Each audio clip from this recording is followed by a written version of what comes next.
Hi! Guess what? Peonies are here. And guess what? You can actually grow peonies in Southern California. How amazing is that? We haven't been able to do that before, so yay! Woo! I am Sarah Smith. I'm a horticulturist here at Rogers Gardens, and I am doing the Thursday edition live stream. We do live streams for you every Tuesday, Thursday, the first Saturday of the month as well, where I go over the whole entire checklist for the month of what to do in your garden. So it's a really long, super extensive one, but it's awesome because it's all kinds of information. But on Thursdays, I'm always showing you something new and unusual we have here at Rogers Gardens. So it's always great to tune into this one because it's usually something that we have a limited edition of. It's something that is exclusively here to Rogers, or it's something that we have a really great deal on, like the flower of the month, where it's a buy two, get one free deal. So what I'm talking about is peonies, and we all want what we can't have. So for so many years, everybody's like, can I grow peonies in Southern California? And I would always have to tell them the bad news is that no, there wasn't a variety that did well here, but there actually is a variety that does really well that's readily available now. So this is an Itoh Peony, so it's a different variety of peony that you see on the back, back east.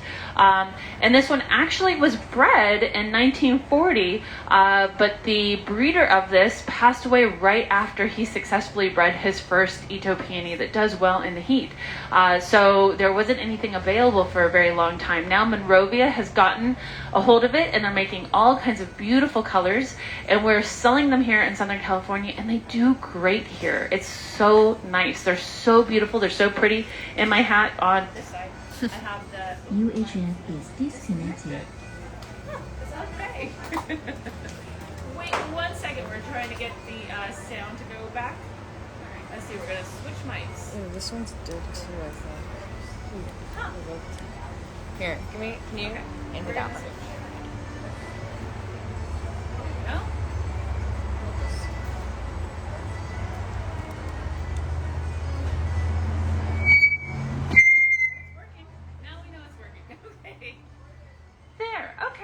Sound back again. Okay, so even though I can scream pretty loud, it's kind of nice to not have to scream the whole way through one of these and then lose my voice afterwards. So what I was saying, in my hat I have the Peony variety. This was the hot ticket last year for color. They do come in all different kinds of beautiful colors. They're not the big ruffly full fatty peonies like you see back east. They're more of an open variety like this. But they do really well here, and they can handle all kinds of different weather, which is really amazing. So even if you're inland, it works really well.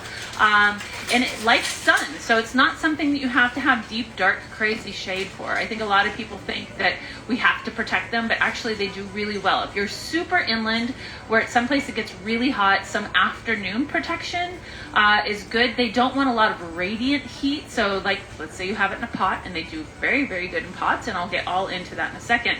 But you want to make sure that you're giving it some afternoon protection, but morning sun all the way up to 2 o'clock would be fantastic.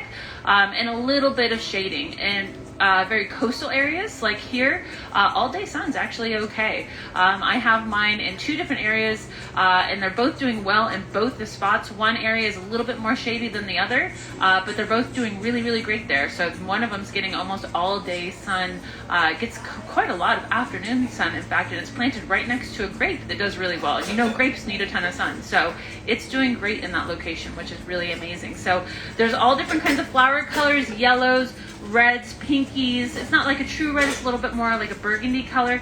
This one here is called Singing in the Rain. I think the color is so pretty. It's got a little bit of striping to it, which is pretty amazing. The Peony is the one I have here in my hat. I'm loving this one. This Morning Lilac is so pretty. I don't have one with an open flower because as soon as those flowers open, they get snatched up, but they're just getting ready to actually open up. UHF is disconnected. Sound again. All right. Sorry, folks. Bluetooth is waiting for connection. Hello, nothing. I'll see it again.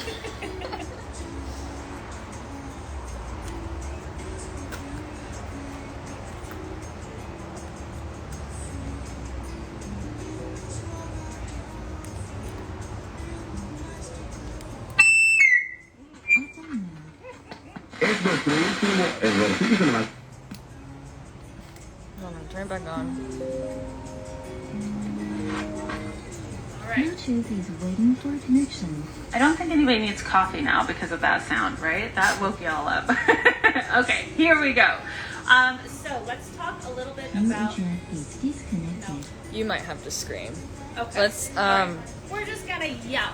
I'm gonna move We're forward. gonna get a little closer. Mic problems. Okay. So we're just gonna get nice and close and up and personal, right? Okay. So for basic care on these, what I want to explain to you about what to do with these, because it is something new to us, so it is something that all of us are kind of like, what do we do? It's something new. I've had mine now for 2 years. They need a little bit of acidity, but they don't need a ton of acidity. These are really made for our conditions, which is super great. So they want really, really good composted soil in the ground mixed in with your native soil, so they have really good nutrient-dense, rich soil. It wants good drainage though, so it doesn't want to be super soggy or super wet. And a little bit of acidity is okay, but it doesn't need a ton. So I add acidity every once in a while. I have a lot of blueberries and things like that I use my acid fertilizer on, but mostly I use the rose and flower fertilizer. I use this once a month. As soon as I start seeing little buds come out of the ground, what these are going to do is they're going to make these big, beautiful flowers. They're fantastic cut flowers. They last forever in vases on really, really nice long stems. But once they're done flowering in the fall, you're going to start seeing the foliage go a little brown and a little dry. These actually die almost all the way back down to the ground. So as they're starting to look a little scraggly and I just can't stand looking at them anymore, there's no flowers left on them, what I do is I cut them down to the ground. You can actually see the crown at the base where you can see where the woodiness is gone. So I cut those back down to the ground and I see that nice little crown exposed. Sometimes I even see like new little buds that are starting to come up there. Those are going to come for next year. That's when I stop fertilizing. But once I start seeing nice new little red buds come up in the springtime, that's when I start fertilizing with the rose and flower fertilizer. That really gets them to come up nicely and gets them to flush out very quickly. And I really want a ton of flowers, so I'm always looking for a higher middle number here. I want a nice, good nitrogen source here, but I'm looking for that nice high middle number on my box of fertilizer. I treat them very similarly as I do to my roses. So I also like to use the Malibu compost tea is great on them as well. So whenever I'm doing my roses, I'm treating my peonies very, very similarly. About twice a year, instead of adding the rose and flower, I give them a little bit of the acid mix, just a little bit. You don't have to go crazy on it. It's not something you have to do all the time. You don't want to over acidify these because they're not acid hungry plants. Like they are back east. So they are really made for us, which is really kind of amazing. So once they die down, you'll give them a cut back. So when you're planting it in your garden, you want to think about the fact that it does get really pretty big. I mean, if you look at this one that I had down below here, it's pretty tall. In the pot, it's almost up to my waist. So you want to make sure that you have it planted in an area where it's okay if it dies down. You don't want to look at a big gargantuan blank spot. Right, so I have mine up against my fence with some other plants in front of it, so when it dies down, I don't have a big empty space there. That's the only thing you need to really be aware of it with. If you're going to do it in containers, because it dies down completely, you want to make sure that you're not stashing it away someplace where it's not getting any water at all. It is going to need some of that rainfall water, but they do go pretty dormant. I just wouldn't suggest putting it in like a garage or someplace like that where you're totally ignoring it and not giving it any water, because you don't want those roots to completely dry out. It's going to have a really hard time coming back. So if you have it in a pot, my suggestion too is put some underplanting around it. Make sure that you're not disrupting the crown too much and that you're not digging around that too hard. Put a little underplanting underneath it is nice. When it dies down, putting something pretty in there, something like violas or something like that work really well in that kind of cooler weather when this has died down completely. So then that way you're not looking at a big ugly pot where you feel tempted to just shove it in a garage or a shed or on your side yard where you're not looking at it. If you do put it in a side yard, as long as it is getting some water from the rainwater, that's okay too. But they're actually incredibly easy. It's something that is so nice because it feels like such a hard plant to grow, because for the longest time we haven't been able to grow them. But now that we have the Itoh variety, we can, which is pretty amazing. They're just such beautiful flowers. I love the color of the foliage. A lot of them have kind of this pretty burgundy stem to them, depending on the variety. I love the way the buds look when they first come through. They're absolutely gorgeous. They don't have a huge amount of fragrance to them, like the more traditional back east types, but the color is just amazing. They cut really well. They're very long stem. They last forever. The one in my hat will probably stay nice for most of the day, even out of the water, which is pretty nice too.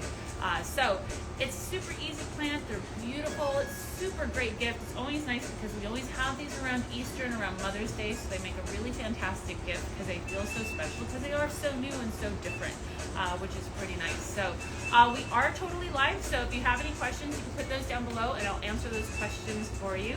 And if you stumbled into this a little bit late, we will always post it into our Facebook page and our Instagram page, so you can watch the very beginning of it as well, which is nice. And we'll continue to answer those questions for you. So if anybody has any questions, we'll stick those down below and I'll answer those for you. But Itoh Peonies, aren't they beautiful? They're so cool. They're so different.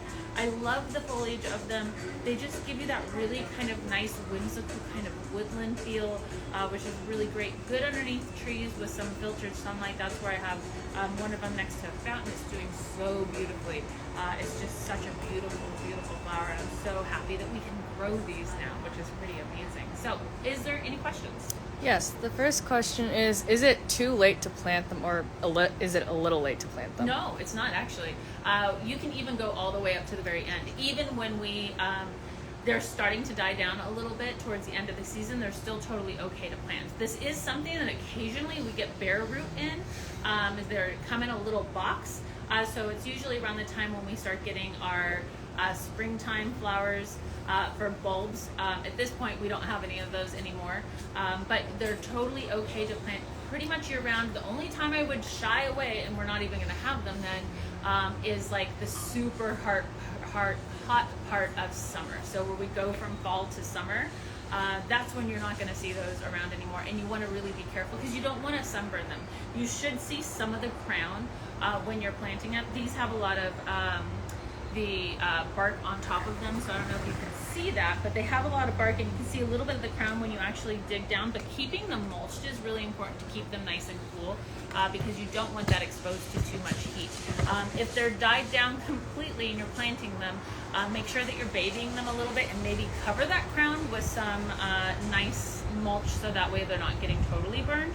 But they can take quite a lot of heat, which is pretty amazing, and they can take a good amount of sun, especially if you're coastal. All day long sun is actually okay for them, which is pretty amazing. Just staying away from super hot scenarios, like if it's up against a reflective cinder block wall, in between that and like a driveway, it might be a little rough on being too hot. But you can plant these practically year round. The only time I would really be careful is the end of fall into summer, once we start cooling down a little bit. But you're not going to really see them on the market. You're only going to see them around on the market spring through maybe the very beginning of summer. You'll start seeing them. But we already have sold through quite a lot of these. We still have quite a few left though, which is pretty amazing. But the varieties are dwindling down. So if you are really picky about your color, you want to get in ASAP. So that way you have a really good selection on the colors. Do you sell bare root varieties, and if so, when in the year? Yeah, so we do, but we just don't have any of them now. It's a little late. So you're going to start seeing those coming around when you start seeing the spring bulbs, which is usually at the end of winter time. So around the time when you're seeing all of the tulips, all the hyacinth, the ranunculus bulbs, that's when you'll see the bare roots. And they come in like a box, essentially. It's very similar to how we do like the bare root strawberries. So there's not a lot to it. It's mostly just roots. I remember the first time I saw one and opened it up and I was like, this isn't going to do anything. What is this? It's just a big box of scraggly roots. So that's how they get sold. They get sold like that. There is nothing above ground. Like when you buy a bare root rose, for example, or a bare root fruit tree, it's different than that. It is essentially just roots. So finding the top is a little tricky. Sometimes you have to really kind of look and figure out what is the top orientation of that. But we don't have those any longer. That's only going to be in the fall, maybe at the very beginning of spring, you'll start seeing bare root like that. What colors do you have? So we have a ton of different colors. Singing in the Rain, Takari. This is the, and I don't have a list of all the colors, but I would say we probably have 6 or 7 different colors. The Morning Lilac.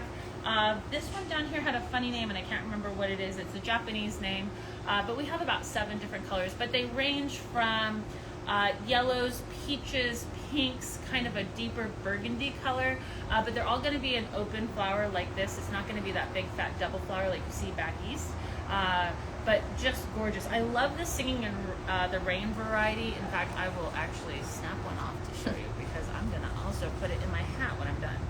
I don't have my crooners on me. Give me one sec here. Look at that. Isn't that pretty? It's so good. I love the striping on this. The Singing in the Rain is just such a gorgeous, I mean, just the floral petals, all the leaves on it. It's just gorgeous, right? This is something where I just look at it and go, this is why I love gardening. It's just so amazing that we can grow something like this and how beautiful this and how long this will last. I'll probably put this in a bud vase down at one of our booths so you can come in and see it for most of the day. But this will last probably about 2-3 days in the water. The one in my hat will probably last a pretty long time, even out of the water. So it's just so beautiful. And even seeing the inside is just so beautiful on this. But yeah, we have about 7 different colors right now. What type of sun do they like? So if you're very, very inland where it gets super hot, so say you're in like Corona or you're in the Riverside or San Bernardino neighborhoods, you want to keep it with some morning sun and some afternoon protection. But it could probably even take sun all the way up to about 2 o'clock or so. And then like some filtered sunlight is good. You just want to stay away from hot reflective sun. They don't want to get too hot. The Santa Ana winds can kind of wreak havoc on them too. So you just want to give them a little bit of protection. If it's in a pot, you got to even think about that a little bit more. It's not necessarily about the sun, it's about the reflective hot heat. So in pots, you definitely want to be careful of that, even if you are a little more coastal. But the more coastal you are in the ground, they can take really a good amount of sun. Even all day long sun is fine if you're very coastal. But if you're more inland, a little bit of protection. And you're just really going to watch, especially towards the end of the season, to make sure that you're kind of keeping it protected from those super hot, crazy days. Even this spring, we've already had a couple of insanely hot days where we had more than a 10-degree difference from day to day, which is really, really rough on plants, quite honestly.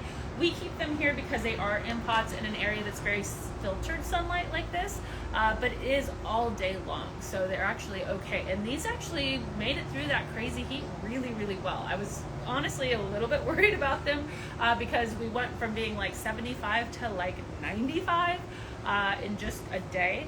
But they all made it really well. In fact, they actually flushed out a lot of flowers with that heat. So, but it was reflective heat in that, or sorry, not reflective, but covered, filtered sun when we had that heat snap. So they were all okay with that. What compost do you recommend? I love the Malibu. It's my favorite. It's something that I've been using for about 5 years now. What I really like about it is you don't need a lot of it, which is really amazing. It's from a biodynamic farm that's pretty local to here, so it's not something you can find most places. I also like their compost tea, so I use their compost tea a lot.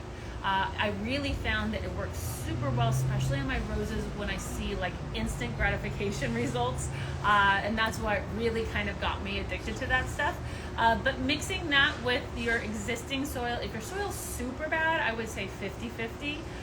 But if you have okay soil, like 25 to like 70% of your native soil, mixing it in the hole. So when you're digging your hole, you want to dig your hole wider than the root ball of the plant, but not a whole lot deeper, because if you mix a lot of compost below the soil or below the root ball, it will start to sink, because as that stuff decomposes, it starts to sink just a little bit. So you want to keep that from happening, because you don't want too much water rushing towards that crown of the plant, because you don't want to rot it out.